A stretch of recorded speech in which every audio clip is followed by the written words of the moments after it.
Muyumbaga o de bɛ si bɔ sɛfan na nin de ye an don kan ye an ka bi dɔgɔkun kibaru kɛnɛ kan an ka foli ani tanuni o bɛ Actuel Media lajɛba jamakulu bɛɛ lajɛlen ye bakurubaw filɛ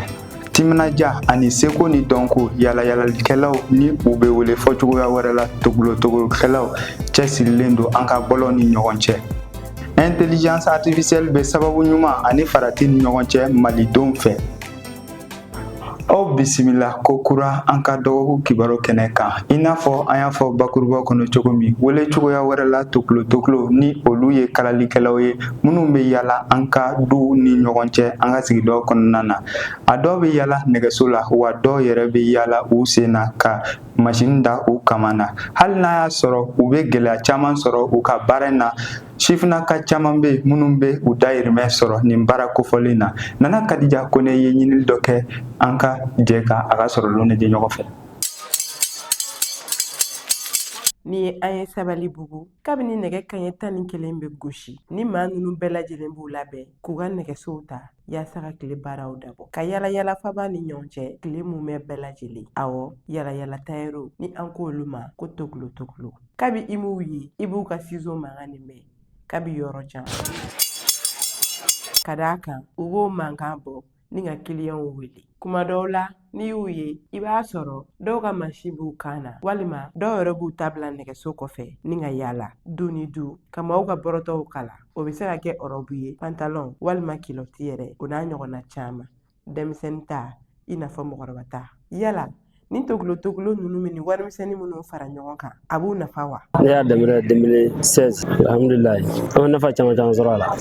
san o san an bɛna an ka wari ɲini n'an ye min sɔrɔ an bɛ taa n'a ye so an b'an ka musow furu a la an b'an ka sɛnɛ ka dabaw san na an b'an ka sɛnɛ ka misiw san na an b'an fɔ n'an bɔ fɛrɛbɔw bɔ a la an b'an yɛrɛ fɛrɛbɔw bɔ a la bɔrɔtɔ kalali la n'an ni bɛna daminɛ an b'a daminɛ tan na ka yɛlɛn sanfɛ an bɛ se ka hali o den 20 ɲɔgɔnna sɔrɔ tile kɔnɔ a bɛ se ka caya n'o yɛrɛ client b'an bolo an bɛ yala yala ten an bɛ kura yɛrɛ kala anw tɛ taa kalama fɛ dɛ an b'an don bɔrɔtɔ kala la ka kura kala dege san o san ne bɛna kalali ka n'o sɔrɔ sala ne bɛ taa sɔrɔ san 7 kɔfɛ kalali baara la Mata Dunbiya ni ale ye kalalikɛla ye atelier kɔnɔ ale bɛ ɲɛfɔli kɛ an ye danfara mun bɛ olu ni toklo ni ɲɔgɔn cɛ bon différence min bɛ an ni tokolotigiw cɛ n'i ko ko tokolo ça veut dire a bɛ komi minnu bɛ machine da u kan na ka yala ani mɔgɔ minnu sigilen don olu tɛ kelen i bɛ taa sɔrɔ a caman bɛ yen nɔ olu bɛ taa parantiya de kɛ bon tokolo ni anw cɛ différence ye min ye sisan bon i bɛ se ka bɔrɔtɔ kala mais i tɛ se k'a fɔ ko ka fini tigɛ k'a kala k'a kɛ modèle ye k'a di mɔgɔ ma o de ye différence ye parce que tigɛli min filɛ nin o fana bɛ kalan de bon kalali in fana o fana bɛ kalan de mais mɔgɔ bɛ se ka se kalali la k'a sɔrɔ i tɛ se tigɛli la hali n'o y'a sɔrɔ danfara bɛ ni maa fila ninnu ni ɲɔgɔn cɛ yala yala tayɛriw de kanunen don kosɛbɛ ka d'a kan o bɛ maa sutura waati caman na tiɲɛ na nafa belebele bɛ tokolotigiw la parce que n'i bɛna taa denwoliyɔrɔba kɛ de kɔɲɔyɔrɔ la o de tɛ ni ci teliman b'i bolo i ka bɔ i ka fini i ka armoire kɔnɔ sisan nɔ k'i bɛna don i bɛ taga sɔrɔ bɔrɔtɔ dɔ bɔ a la i bɛ se ka tokolo maga mais i yɛrɛ bɛ content i bɛ pressé k'u wele u ka kalali wari da ka di i yɛrɛ ka fini bɛ fɛ i bɛ t'i ka kɔɲɔyɔrɔ la i bɛ nisɔndiya n'i dun taara teleso la olu o y'a sɔrɔ mɔgɔw ka marché b'olu bolo olu ka temps t'u permettre k'o minɛ mun de b'a to atelier tigiw tɛ sɔn bɔrɔtɔ kala ma an b'a kala kɛ a dépend parce que munna tayɛri bɛ ban ka kala parce que a dɔw bɛ yen nɔ e bɛ se ka na n'a ye mais i bɛ taa sɔrɔ ale bɛ fini min kan i bɛ taa sɔrɔ fini in ye fini pressé mais e yɛrɛ bolo ale k'a ka machine bila sa ka nin kalada siranin tanni kɛ i bɛ taa sɔrɔ e yɛrɛ bolo a tɛ fɛn tiɲɛ ale mais tayɛrikɛ yɛrɛ bolo a tanni bɛ fɛn tiɲɛ ale ye quoi Daramani Samake ni ale ye toklo ye bɛ ɲɛfɔli kɛ an ye hali n'o y'a sɔrɔ nin baara in nafa ka bon kosɛbɛ nka a nafa ka dɔgɔ wa a sɛgɛn fana ka bon tiɲɛ yɛrɛ la baara in kɔnɔ a nafa ka bon ma mais sɛgɛn b'a la trop sɛgɛn ka bon kojugu an bɛ baara in kɔnɔ na kɔni n'an sɛmɛ ka cogoya ɲɛnama sɔrɔ ka baara in bila tiɲɛ yɛrɛ la a b'a dɔn dɛ mais an bɔ tile kɔnɔ quartier kelen tɛ quoi i bɛ bɔ Ɲamakɔrɔ Kalaban Sabalibugu Darabu an bɛ nin bɛɛ de dɔn ɲɔgɔn na quoi wa n'i y'a jateminɛ tile yɛrɛ kɔnɔ 800 600 an tɛ tɛmɛ o kan quoi bon baara in yɛrɛ kɔni taabolo bɛɛ y'o ye n'i ye mɔgɔ ɲininka mɔgɔw bolo karisa bɔ mɛ taa a bɛ ka wari minɛ ka fara ɲɔgɔn kan o tɛ k'a fɔ o dama tɛ dɛ an ka baara ɲɔgɔn ne b'a fɔ a y'a cɛsiri a ka baara kɛ a ka courage ta o dɔrɔn de b'a nafa yala yala tayɛriw kɛra bamakɔkaw ta la ye ka d'a kan a ka gɛlɛn i ka tile kelen kɛ k'a sɔrɔ i ɲɛ ma da dɔ kan o bɛ maa caman jigi tugu ni ka u ka bɔrɔtɔw kala k'a sɔrɔ u ma wuli ka bɔ u nɔ la wa a bɔrɔtɔ kalali wari o de ka nɔgɔn n'a bɛɛ lajɛlen ka d'a kan a b'a daminɛ dɔrɔmɛ tan na ka taa jateminɛw y'a yira k'a fɔ ko ni samiyɛ tɛmɛna dɔrɔn faba ani Mali duguba caman de bɛ minɛ k'a fa sifinnakaw la minnu b'u banban nin baara in kan a n'a gɛlɛya bɛɛ yaasa ka se ka dɔ sɔrɔ u yɛrɛ ye ka d'a kan olu y'a faamuya k'a fɔ ko baara dɔrɔn de bɛ mɔgɔ minnu fa. Nin tun ye Nana Kadija Kone ka sɔrɔlenw ye Togolo ka ko kan Mali kɔnɔna na. Février kalo tile 4 fo ka taa se a tile 5 ma san 2026 Memorial Modibo Keita ye Repam Mali bisimila. U ka ɲɔgɔnye tun bɛ tali kɛ u ka ɲɛmafalen ani u kan ka ko minnu kɛ san 2026 kɔnɔna na walasa ka ko caman ɲɛdɔn u ko la. Ablaye Mayiga bɛ walawalali caman kɛ anw ye. An ka jɛ k'a ka sɔrɔlenw lajɛ ɲɔgɔn fɛ. Ka ta février kalo tile 4 ka taa bila a tile 5 la san 2026 faraɲɔgɔnkan jɛkulu min bɛ n'a bɛ fɔ ma ko Repam Mali ale ye tile 2 lajɛ belebeleba dɔ kɛ Memorial Modibo Keita la. Nin projet in bɛ tali kɛ jɛkulu in ka projet dɔ la n'a bɛ fɔ ma ko Repam Vive ale min Enda Mali bɛ k'a piloter wa nin lajɛ in kɛkun de walasa nin jɛkulu in ka baaraw bɛ se ka daminɛ cogoya min na. A sera ka kɛ ni dɛmɛba jɛkulu dɔ ka dɛmɛ ye n'a bɛ fɔ ma ko Fille pas épouse. Le nouveau bureau vient d'être élu et ça a ye bureau kura bila sen kan. Bureau kɔrɔlen min tun bɛ yen o cira. Anda Mali de ye Repam Mali ɲɛmɔgɔya sɔrɔ tuguni. An nisɔndiyalenba de don wa an nimisi wasalen don. Suganiliw kɛra cogoya min na. Bɛɛ y'i sen don a la wa jaabiw kɛra bɛɛ fɛlata ye fana. Nous félicitons et nous félicitons aussi le nouveau bureau. Nin tile 2 lajɛ kɔnɔna na jɛkulu fɛn fɛn bɛ yen k'i sen bɛ Repam Mali la o bɛɛ ye ɲɔgɔn sɔrɔ kɛnɛ in kan walasa ka gafe kuraw ta ani ka sira yɛrɛw ta jɛkulu bɛna baara kɛ sira minnu na san 2026 kɔnɔna na. La durée du mandat du président du secrétariat permanent c'est de 3 ans. Bureau min bilala sen kan sisan san 3 de b'a bolo. A ka baaraw bɛna kɛ ka ɲɛda kura di Repam Mali ma ani ka fɛɛrɛw ta walasa denmisɛnninw ka furu joona bɛ dabila cogo min na an ka jamana kɔnɔ.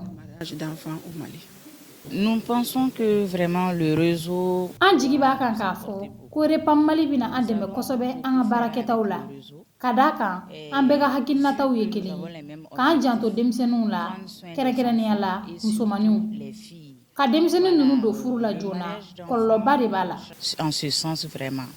Repam Mali filɛnɛ ka sira minnu ta nin ye a bɛ k'a ma sababu ye k'a jɔyɔrɔ fi i n'a fɔ a tun bɛ min kɛ kɔrɔlen ka fɛɛrɛw ta walasa denmisɛnninw ka furu joona bɛ se ka dabila cogoya min na Afrique de l'Ouest la. Notre présence ici c'est de redynamiser le réseau Repam. An nana di walasa ka Repam Mali lawuli kura ye. Enda Mali fɛ jɛkulu de don laɲini bɛ min na. Jɛkulu min senna a bɛ san 10 bɔ. An ka gɛlɛyadiw dɔnna an ka baaraw la san tɛmɛnin ninnu na.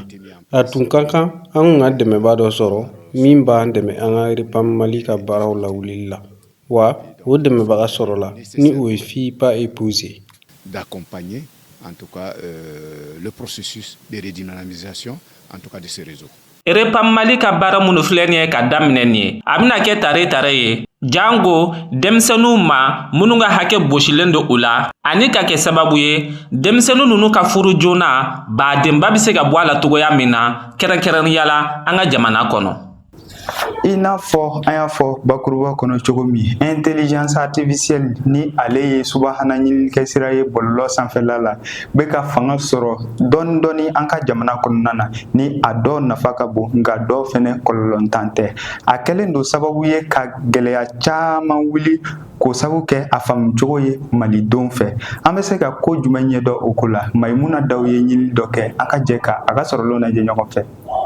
Intelligence artificielle ni a bɛ fɔ o ma ko IA ale bɛ ka fanga sɔrɔ kosɛbɛ maliyɛnw tagabolow la k'a daminɛ telefɔniw kɔnɔ fo ka taa se bɔlɔlɔsiraw kan ka tɛmɛ kalan siraw fɛ fo ka taa se an ka jamana cakɛdaw ma ni diɲɛ yɛlɛma bolo kura in ni o ye intelligence artificielle ye b'a to mɔgɔw bɛ se ka baara caman kɛ wagati fitinin kɔnɔ nka o n'a ta bɛɛ a kɔlɔlɔ tan tɛ intelligence artificielle yɛrɛ ye jumɛn ye. Aujourd'hui, tout le monde parle d'intelligence artificielle. Bi bɛɛ bɛ ka kuma intelligence artificielle kan nga hakili jigi kan ka kɛ ko dɔw kan. Intelligence artificielle ye baaraw ye minnu bɛ kɛ bɔlɔlɔ sira fɛ. U bɛ baara kɛ i n'a fɔ adamaden yaasa ka maanifin nɔ nabila nga a tɛ se ka kɛ i ko maanifin yɛrɛ. U bɛ ladegeli dɔrɔn de kɛ. Ces informations sont là pour imiter l'être humain. An ka duguma kalansow la fo ka taa se sanfɛ kalansow ma i y'a bɛ ka se sɔrɔ kosɛbɛ ka da kan ɔkɔliden caman bɛ u ɲɛsin ale de ma yaasa a ka se k'u dɛmɛ u ka baarakɛtaw la o y'a nafaw dɔ ye. Awɔ n bɛ intelligence artificielle utiliser. Bon n kɔni b'a ye nafa b'a la a bɛ n dɛmɛ kosɛbɛ. Bon par exemple komi n yɛrɛ ye ekɔliden n b'a utiliser an ka recherche ni exposé senfɛ. Bon kɔfɛ n fana bɛ ka photo fana labɛn. Ne kɔni y'a faamuyali la application in de dabɔlen don min kama a b'i yɛrɛ dɛmɛ k'i ka recherche ni fɛn ninnu bɛɛ kɛ mɛ a ma lawuli na i k'a ta k'a kɛ i b'a fɔ jinɛbɔ ni fɛn. Kalan ta kɔfɛ intelligence artificielle bɛ ka degun ni caman de lase maaw ma adamadenya taabolo fo ka taa se baaraw kɔnɔna ma mɔgɔw bɛ ka baara caman de ta ni k'a di intelligence artificielle ma o min mana kɛ sababu ye ka degun belebele don baara sɔrɔliko la an ka jamana kɔnɔ. L'intelligence, disons, peut avoir beaucoup d'avantages, mais aussi des inconvénients. Nafaw b'a la cogo min na kɔlɔlɔ fɛnɛ b'a la adamadenya yɛrɛ la a bɛ se ka maa bila nafaw b'a la cogo min na kɔlɔlɔ fɛnɛ b'a la adamadenya yɛrɛ kɔnɔ a bɛ se ka maa bila kilenna toli la wa baarako ta fan fɛ a ye baaratanya caya sabula mɔgɔ bɛ baara min kɛ tile 2 kɔnɔ ale b'o kɛ sanga damadɔ dɔrɔn wa min ye kalandenw ta yɛrɛ ye caman de bi ban baara ma ka ɲininiw kɛ intelligence artificielle kan wa k'a sɛbɛn o cogo kelen na k'a sɔrɔ u ma foyi kɛ o bɛ jouer u ka niveau kan. La paresse de l'intelligence humaine ainsi de suite. Ka kɛ ni intelligence artificielle ka kokɛtaw ye fɛɛrɛ bɛ sɔrɔ olu la a y'u gindo ka fɔ la ni ale ye cakɛda mun bɛ yen ko transforme o ɲɛmaaba ye fɛɛrɛ dɔw de kan ka bila sen kan ani ka maaw la kunnafoniya intelligence artificielle la baaratogow kan. Alors, pour pallier à ce problème, premièrement, d'abord, il faut qu'il y ait des mesures. Jamana ɲɛmaw kan ka fɛɛrɛ caman bila sen kan yaasa ka maaw la kunnafoni intelligence artificielle labaarali ko ɲuman kan k'a sɔrɔ u ma degun walima kɔlɔlɔ sɔrɔ a la kɛrɛnkɛrɛnnenya la sifinnakaw. Les intelligences artificielles sur l'impact cognitif au Mali. An bɛ don min na i ko bi statistique kɛrɛnkɛrɛnnen tɛ yen intelligence artificielle labaarali kan Mali la o min bɛ o ko gɛlɛya kosɛbɛ. Bon, les intelligences artificielles génératives surtout, ce sont des outils aujourd'hui en ligne qui sont. Intelligence artificielle minɛn dɔw ye minnu dilanna nanzaraw fɛ wa statistique t'a la an fɛ yan fɔlɔ sabula farafinna jatelen tɛ kosɛbɛ o sira kan. Disons fixe pour l'instant. Laɲiniw ye de ka se ka nin ko in maîtriser laɲiniw ye de ka se ka intelligence artificielle labaara ka sɔrɔ a ma kɛ sababu ye ka degun fosi lase ma ani ka jamana tagaɲɛ nafaw sabati. Nin de bɛ dansigi kɛ an ka bi dɔgɔkun kibaru kɛnɛ kan an ka foli o ni tɔnni bɛ aw bɛɛ lajɛlen ye an b'a fɔ ko k'an bɛn diɲɛ waati wɛrɛ. L'École supérieure de commerce ESC Mali School of Management, l'école qui forme les leaders de demain, elle se distingue comme l'une des meilleures écoles de commerce de la sous-région. ESC Mali est réputée pour l'excellence de ses formations qui préparent efficacement les étudiants à devenir des entrepreneurs et des managers compétents.